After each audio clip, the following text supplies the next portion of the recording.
प्रभाव क्या है?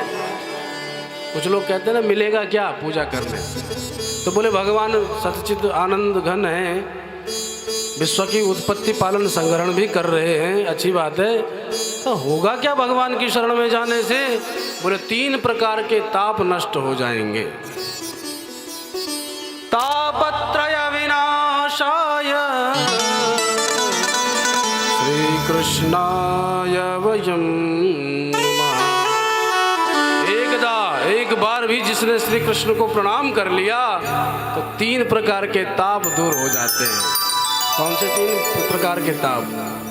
दैहिक दैविक भौतिक तापा, राम राज्य काहू नहीं व्यापा।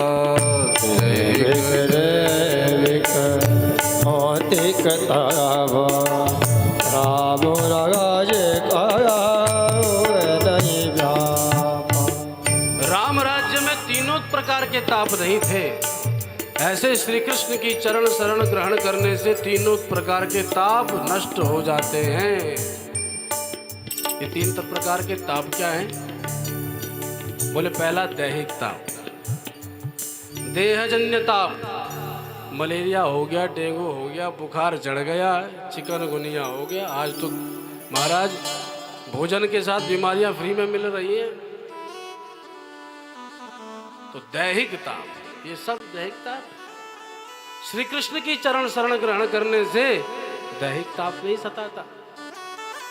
अरे मलेरिया आना हो आ जाए, डेंगू होना है हो जाए, पर श्री कृष्ण की शरण में हम हैं तो ये सब दूर हो जाएंगे। ये दावा हम नहीं कर रहे हैं, व्यास जी कर चुके हैं। कोई हमको मत पकड़ लेना कि हमें तो बुखार आ रहा है, हमारा टेम्परेचर नापो। तो भैया व्यास जी कह रहे हैं कि जो भी श्री कृष्ण की शरण ग्रहण करेगा दैहिक ताप उसे नहीं सता सकता। दूसरा दैविक ताप, खूब परिश्रम किया पर देवता प्रकोप करने लगे और एग्जाम में जाकर के हमारा माइंड फ्री हो गया। जितना पढ़ा लिखा था सब गोल, अब क्या लिखे कुछ समझ नहीं आ रहा है।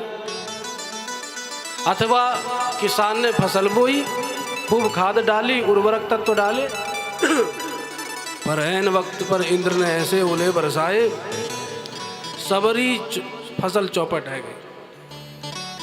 तो ये भी दैविक ताप है। भगवान की शरण में जाने पर देवता कभी भी अहित नहीं कर सकते भक्त का। ग्रहों की बात तो छोड़ो। और तीसरा है भौतिक ताप। भूत प्राणियों के द्वारा जो जन्य ताप है उसे भौतिक ताप कहते हैं। हम सुबह टहलने के लिए निकले कि इतने में विषैला नाग दिखाई पड़ा जो हमारे घर में घुस गया। अब जाते तो घर में हमने देख लिया पर घर से बाहर निकलते नहीं देखा। अब तो धड़कन बढ़ रही है, न जाने कहाँ से निकल के फन फुला के आ जाएगा, मार डालेगा। तो हमारी रातों की नींद उड़ गई। तो श्री कृष्ण की शरण ग्रहण करने से ये भौतिक ताप भी नहीं सताता भाई।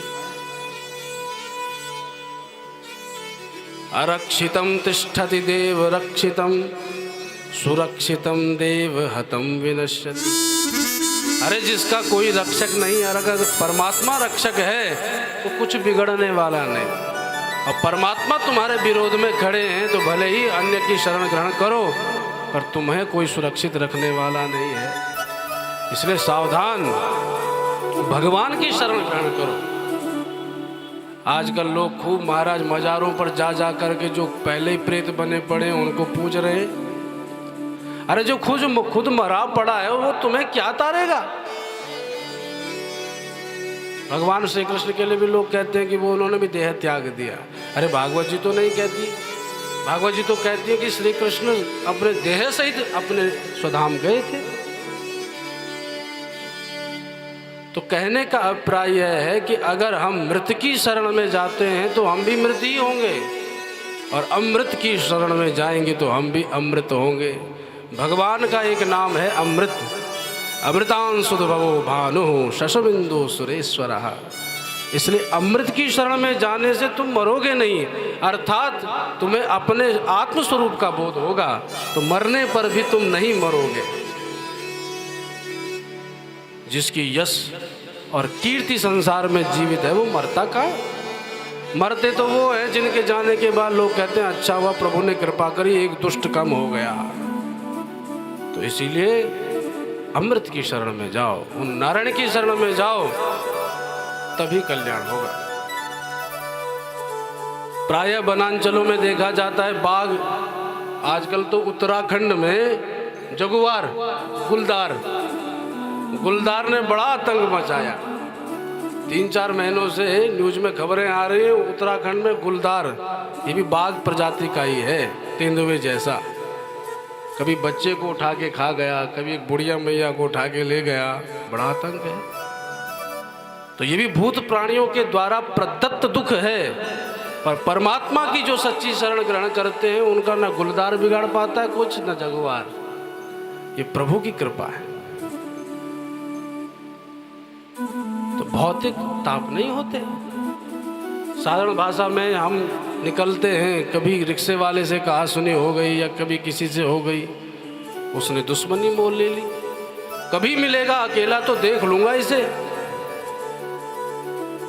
प्रायः ऐसा भी होता है। अब हम घबरा रहे हैं, न जाने कहाँ से वो गैंग लेके आएगा, हमको मार डालेगा। तो डरने की आवश्यकता नहीं।